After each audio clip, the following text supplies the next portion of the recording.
Hi అండి, welcome to అమ్ముక్యూ channel. Today recipe వచ్చేసి చేపల ఉల్లికారం. చేపల ఉల్లికారం తయారీ. ముందుగా చేపను శుభ్రంగా వాష్ చేసుకుని వాటిని ఈ విధంగా మ్యారినేట్ చేసుకోవాలి. ముందుగా ఒక హాఫ్ స్పూన్ పసుపు వేసుకుని ఆ తర్వాత 1 స్పూన్ సాల్ట్ అనేది వేయండి. ఆ తర్వాత వన్ స్పూన్ కారం, అదేవిధంగా 1 స్పూన్ గరం మసాలా పౌడర్ వేసి ఆ తర్వాత ఒక నిమ్మకాయ చెక్క తీసుకుని మొత్తం అందులోకి పిండండి. ఓకేనండి. ఆ తర్వాత కొద్దిగా ఆయిల్ కూడా వేయండి. ఒక 1 స్పూన్ ఆయిల్ వేసి వాటిని ఆ మసాలా మొత్తం చేప ముక్కలకు పట్టేలాగా స్ప్రెడ్ చేయండి. ఓకేనా ఫ్రెండ్స్. ఈ విధంగా చేశాక వాటిని ఒక హాఫ్ అన్ అవర్ పాటు పక్కన పెట్టుకోండి. ఓకేనా అండి. ఈ మసాలా అనేది మొత్తం చేప ముక్కలకి పడుతుంది.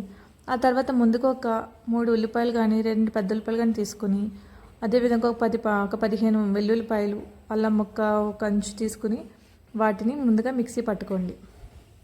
ఓకేనండి. మిక్సీ పట్టుకున్నాక ఆ పేస్ట్ని పక్కన పెట్టుకోండి. అదేవిధంగా ఒక పెద్ద టమాటా తీసుకుని దాన్ని కూడా మిక్సీ పట్టుకుని పక్కన పెట్టుకోండి. ఓకేనండి. ఒక అరగంట తర్వాత మ్యారినేట్ చేసిన చేప ముక్కల్ని మనం ఫ్రై చేసుకోవాలండి. ముందుగా దానికోసం కడాయి పెట్టుకుని ఆయిల్ వేసుకోండి. కొద్దిగా ఆయిల్ వేసుకున్నాక ఆయిల్ హీట్ అయ్యాక అందులో చేప ముక్కల్ని వేసి వేపాలండి. అది కొంచెం వెడల్పుగా ఉండదండి. సో అందువల్ల 2 ముక్కలు వేయాల్సి వస్తుంది. సో కొంచెం వెడల్పు ఎక్కువగా ఉండేది తీసుకోండి కడాయి. దానివల్ల మీకు ఈజీగా అయిపోతుంది. సో ఇలా మనకి బాగా ఫ్రై అయ్యాక పక్కన పెట్టుకోవాలండి. ఫస్ట్ మనం చేప ముక్కలు వేయగానే తిప్పకూడదండి. ఒక 3 నిమిషాల తర్వాత చేప ముక్కల్ని టర్న్ చేసుకోవాలి, లేదంటే ఆ మసాలా అనేది ఊడిపోతుంది. సో ఈ విధంగా అన్ని చేప ముక్కల్ని ఈ విధంగా ఫ్రై చేశాక ప్లేట్లోకి తీసుకోండి, పక్కన పెట్టుకోండి. ఓకేనా ఫ్రెండ్స్.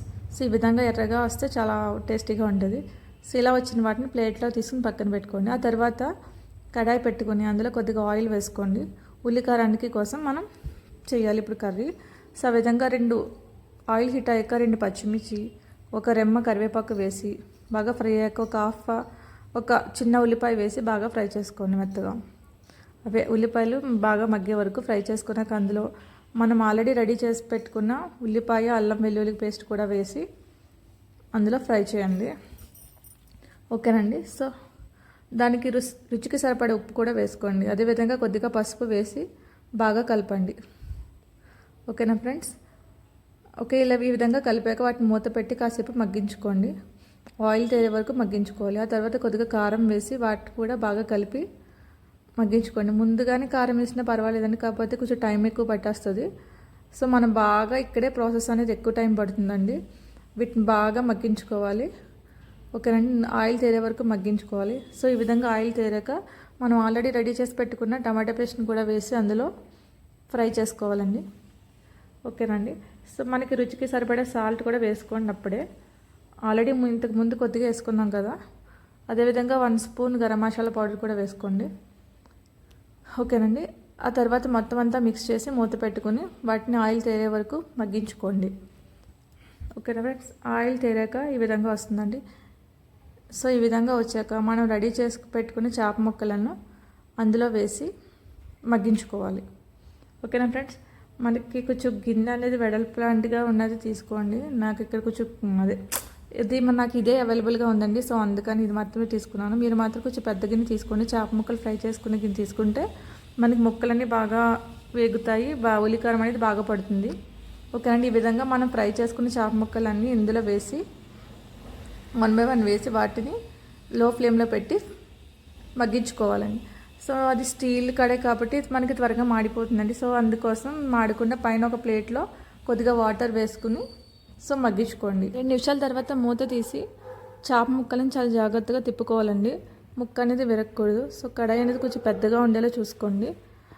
ఓకేనండి. సో ఈ విధంగా మొత్తం చేప ముక్కల్ని చాలా జాగ్రత్తగా తిప్పుకున్నాక కింద కూడా మనం ఫ్రై చేయాలి కాబట్టి మూత పెట్టి మగ్గించుకోండి. మళ్ళీ తర్వాత మనకి ఈ విధంగా మగ్గుతుందండి. 2 నిమిషాల తర్వాత చెక్ చేసుకుంటూ ఉండండి. అంటే కింద ముక్క అనేది మాడకుండా ఉండాలి కాబట్టి మ్యాక్సిమం వస్తామని నిమిషానికి ఒకసారి చెక్ చేసుకుంటూ ఉండండి. సో మళ్ళీ ఒకసారి ఆ ముక్కల్ని తిప్పండి. ఓకేనండి.